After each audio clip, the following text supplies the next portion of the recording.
umur awak 16 tahun, betul? Lagi 10 tahun umur awak 26 tahun, betul? Orang yang matang, dia akan fikir jauh ke depan.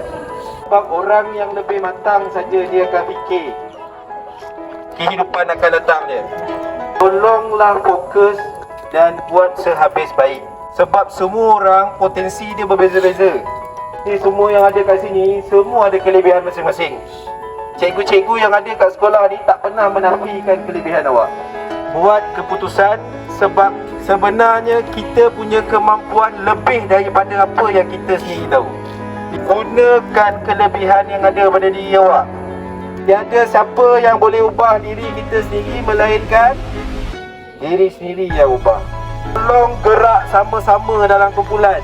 Awak nampak ada satu grup yang belajar, yang lain tolong follow, ikut saja. Saya harap batch 09 ni boleh buat jauh lagi baik daripada batch-batch yang sebelum ni. Saya nak tengok awak semua berjaya satu hari.